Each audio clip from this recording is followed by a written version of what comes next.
नमस्कार दोस्तों, कैसे आप सभी। दोस्तों, क्या आज के समय में इंसानियत बिल्कुल मिटती जा रही है?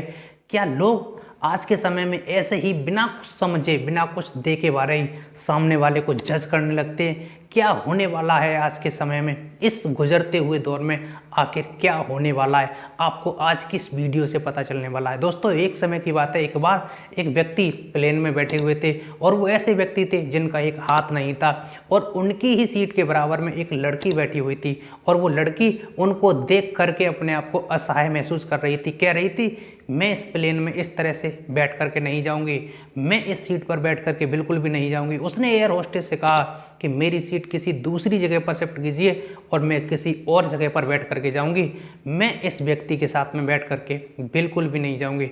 एयर होस्टेस ने कहा कि मैम, आपको इसी जगह पर बैठ करके फ़िलहाल तो चलना पड़ेगा, हमारे पास ऐसी कोई और सीट नहीं है जिस पर हम आपको बैठा दें, आपको इसी पर बैठ करके जाना पड़ेगा। एयर होस्टेस की इतनी बात सुन करके वो लड़की और भी ज़्यादा भड़क जाती है, कहने लगी कि मैं इस व्यक्ति के साथ में बिल्कुल भी बैठ करके नहीं जाऊंगी, मेरे लिए आप किसी ना किसी सीट का इंतजाम जरूर कीजिए। एयर होस्टेस उस जगह से जाती है और अपने कैप्टन से बात करती है। कैप्टन ने कहा था कि ठीक है, हम एक सीट की व्यवस्था करते हैं, एक बिजनेस क्लास सीट की व्यवस्था करते हैं, लेकिन उस लड़की के लिए नहीं बल्कि उन व्यक्ति के लिए करेंगे जिनका एक हाथ नहीं है। दोस्तों, एयर होस्टेस लौट करके आती है और कहने लगी कि हमने आपके लिए एक बिजनेस क्लास सीट की व्यवस्था की है। दोस्तों, जैसे ही उस लड़की ने इतना सुना वो बहुत ही ज़्यादा खुश होती है, कहने लगी, वाह, मेरे लिए बिजनेस क्लास की व्यवस्था की गई है।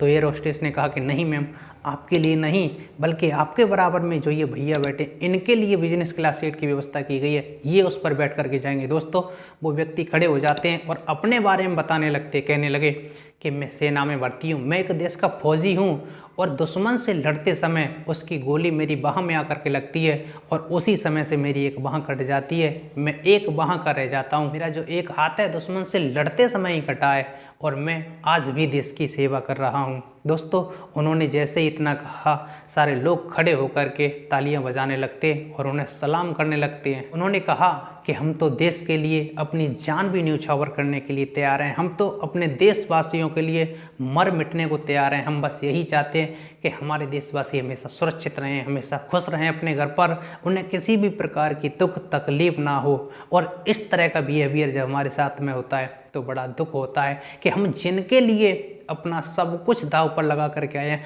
अपने परिवार के, अपने बाल बच्चों को सब कुछ छोड़ करके आए हैं, और ये लोग बस हमारे साथ बैठना ही अपने आप को असहाय महसूस करते हैं। पता नहीं किस तरह का ज़माना होता जा रहा है। दोस्तों, कहानी बड़ी छोटी सी है, लेकिन इस कहानी से हमें सीखने को बहुत कुछ मिलता है। बिना कुछ सोचे समझे ऐसे ही किसी के बारे में यूं ही गलत बयानबाजी नहीं कर देनी चाहिए और ना ही किसी को ऐसे ही जज कर लेना चाहिए कि वो व्यक्ति कैसा है, किस तरह का है।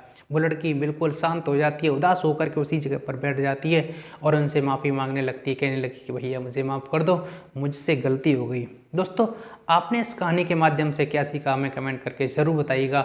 ऐसा हमें करना चाहिए क्या? जो लोग हमारे लिए बॉर्डर पर पड़े हुए हैं, सुख चैन सब कुछ त्याग करके सिर्फ और सिर्फ हमारी सुरक्षा के लिए वो उस जगह पर हैं, पता नहीं उनकी ज़िंदगी कब कितने टाइम गुजर जाए, कोई नहीं जानता। और हम सब बहुत ही खुशहाल तरीके से आनंदपूर्वक अपने घर पर रह रहे हैं और उनके साथ में इस तरह बैठना भी अपने आप को ऐसा महसूस करते हैं। तो हर जगह हमारी सुरक्षा के लिए तैनात रहते हैं और हम इस तरह से करते हैं, नहीं, हमें बिल्कुल भी नहीं करना चाहिए। दोस्तों, छोटी सी कहानी आपको कैसी लगी कमेंट करके ज़रूर बताइएगा और आप किस तरह से रहना पसंद करते हैं वो भी कमेंट ज़रूर कीजिएगा। अगर वीडियो पसंद आई हो तो ज़्यादा से ज़्यादा लोगों में शेयर करना, हमारे चैनल को सब्सक्राइब जरूर कर लेना और कमेंट में जय हिंद लिख करके ज़रूर जाना। धन्यवाद साथियों, अपना ख्याल रखना।